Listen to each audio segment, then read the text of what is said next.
சித்த வேதம் 51ஆம் நாள் தொடக்கம். ஆன்ம நேய அன்பர்கள் அனைவருக்கும் ஆத்ம வணக்கம். வேலூர் சித்த வித்தை தவ மையத்தின் சார்பில் நம்முடைய ஞானபிதா ஜெகத்சோதி சுவாமி சிவானந்த பரமஹம்சர் அவர்கள் உலக மக்கள் நலன் கருதி உருவாக்கிய சித்த வேத தத்துவத்தை உங்களின் செவிகளுக்கும் சிந்தனைக்கும் பயன் தரும் வகையில் தினம் தினம் வழங்கப்படுகிறது. அதன் தொடர்ச்சியாய் இன்று 51ஆம் நாள் தொடக்கம். உலோகங்களை கொண்டு உண்டாக்குவதில் சிலவற்றை தட்டானும் சிலவற்றை கண்ணானும், சிலைகளை கொண்டுள்ளதை கற்கொத்தனும், மரங்களை கொண்டுள்ளதை தச்சானும் ஆகும். அப்பொழுது ஈஸ்வரனோ முதலில் உண்டானது அல்லது ஈஸ்வரனை மேல் சொல்லிய விதம் உண்டாக்கியவரோ முதலில் உண்டானது? ஈஸ்வரனாகும் முதலில் உண்டானது. ஈஸ்வரனாகும் முதலில் உண்டானதென்றால் மேல் சொன்னவர்கள் எப்படி எவ்விதத்தில் ஈஸ்வரனை உண்டாக்கியது? தவிர மேல் சொன்ன கூட்டத்தார் இல்லையானால் நமக்கு ஈஸ்வரனை பூஜிப்பதற்கு முடியாதல்லவா? இதை பற்றி ஆலோசிக்கும் பொழுது தட்டான், கண்ணான் முதலியவர்களாகும் முதலில் உண்டானவர்கள் என்று வருகிறது. இது நமக்கு ஈஸ்வர சேவை செய்வதற்காக அவர்களே உண்டாக்கி ஏற்படுத்தி கொடுத்ததாகுமா? அப்படியல்ல. பக்தர்களான ஜனங்கள் இவ்விதத்தில் உண்டாக்கிய வித்து பிராமணரை கொண்டு பிரதிஷ்டிக்கின்றதாகும். அப்பொழுது ஈஸ்வரன் உண்டாகுவதற்கு முன்பே மேல் சொன்ன தட்டான் முதலிய வேலைக்காரர்களும் பக்தர்களும் பிராமணர்களும் உண்டாக்கி இருந்தார்கள் என்று வருகிறது. அதெல்லாமல் பிராமணராகும் பிரதிஷ்டிக்கிறது என்று சொன்னீர் அல்லவா? அவர் ஈஸ்வரனை பிரதிஷ்டிப்பது எவ்விதமாகும்? சேத்திரங்களில் ஸ்ரீ கோயிலினுள்ளில், அதாவது மூலஸ்தானத்தில் அஷ்டகந்தம் இடித்தரைத்து சேர்த்து கூட்டு, அதாவது சேர்க்கையில் முன் சொன்ன விக்கிரகங்களை வைத்து கெட்டிப்படுத்தி அதில் பிராண பிரதிஷ்டை செய்து பூஜை நைவேத்தியம் முதலியது செய்து வருகிறது. இவ்விதமாகும். இவ்விதம் பூஜை நைவேத்தியம் முதலியவைகள் செய்கிறதை அந்த பிம்பம் அறிகிறதோ புசிக்கிறதோ செய்கிறதுண்டா? உண்டென்றுதான் நம்பிக்கை. இதுவரை மேல் சொன்ன பிரகாரம் நிவேதித்த ஆகார பொருட்களை ஒரு பிம்பம் புசித்ததாய் நீர் கேட்டதோ கண்டதோ அறிந்ததோ உண்டா? நான் கேட்டதும் கண்டதும் அறிந்ததும் இல்லை. அந்த பிம்பம் ஏதேனும் சப்திக்குமோ? யாதொன்றும் சப்திப்பதில்லை.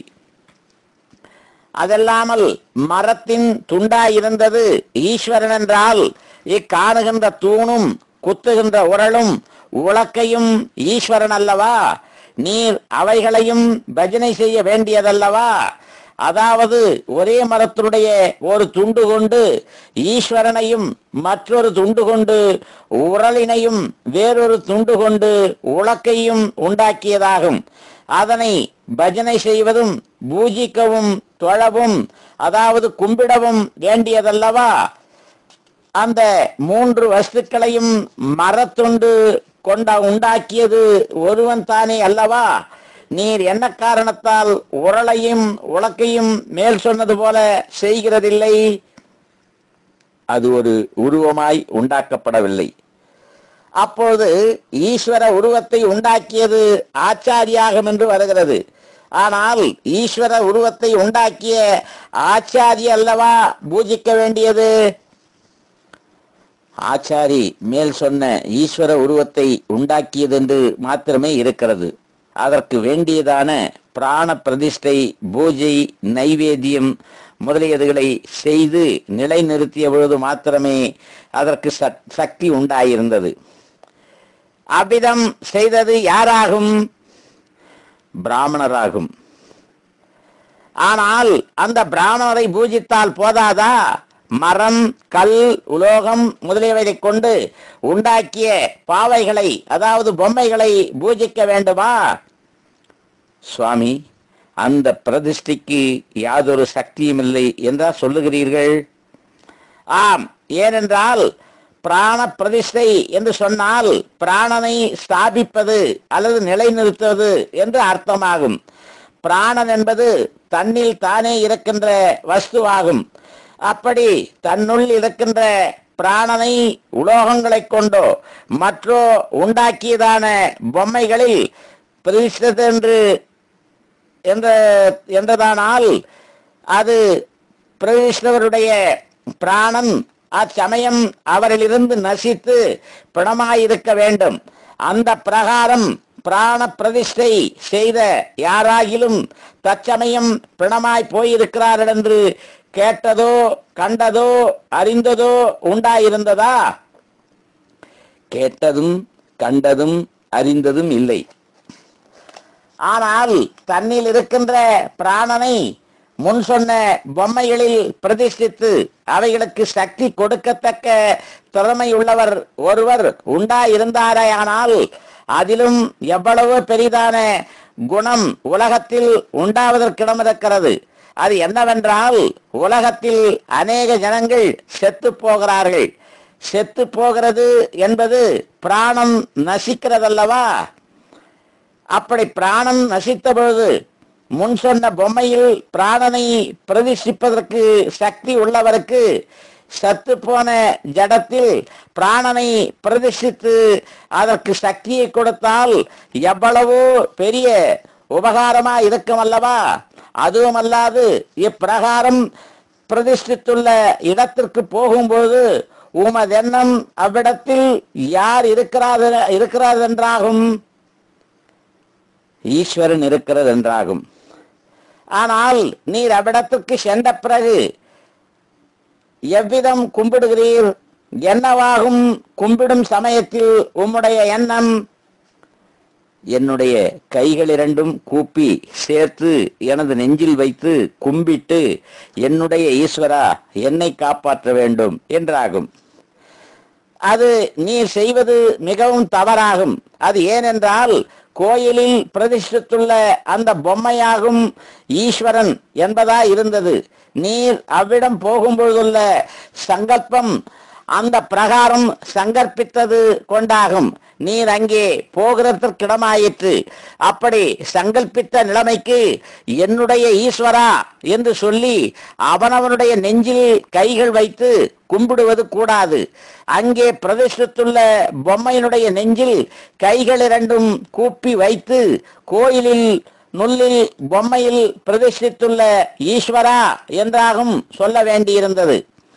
அப்பிரகாரம் செய்கிறதில்லை. காரணம் என்னவென்றால், உம்மில் ஈஸ்வரன் இல்லாவிடில் மற்றொரு இடத்தில் ஈஸ்வரன் இல்லை. உம்முடைய சக்தி வெளியினுள்ளில் வியாபித்து உம்மால் சங்கற்பிக்கப்பட்டதாகும். அதல்லாமல் அப்பிரதிஷ்டையில் யாதொரு சக்தியும் இல்லை. ஏனென்றால் நீர் முன் சொன்ன பிராண பிரதிஷ்டை செய்தது என்று சொல்ல வேண்டுமானால் முன் சொன்ன பிம்பங்களை எடுத்து மற்றொரு சகாயமும் இல்லாமல் தன்னுடைய பிராணனை கொண்டு மாத்திரம் நிலைநிறுத்தி யாதொரு அசைவம் இல்லாமல் இருக்கவும் வேண்டியதாய் இருந்தது. அவ்விதமல்லாமல் சீமை சுண்ணாம்பு கொண்டோ சிமெண்ட் கொண்டோ அஷ்டகந்தம் கொண்டோ கட்டி உறப்பித்து நிறுத்துகிறதற்கு பிராண பிரதிஷ்டை என்று சொல்லக்கூடாது. அது எவ்விதம் என்றால், இதோ பாருங்கள், இங்கு நிற்கிற கதவு நிலை யாரால் உண்டாக்கப்பட்டதாகும்? ஆச்சாரி உண்டாக்கியதாகும். அதை அவ்விடம் கட்டி நிறுத்தியது யார்? அது கட்டிட வேலை செய்யும் கொத்தனாராகும். அதை எந்த பிரகாரத்தில் கட்டி நிறுத்தியது?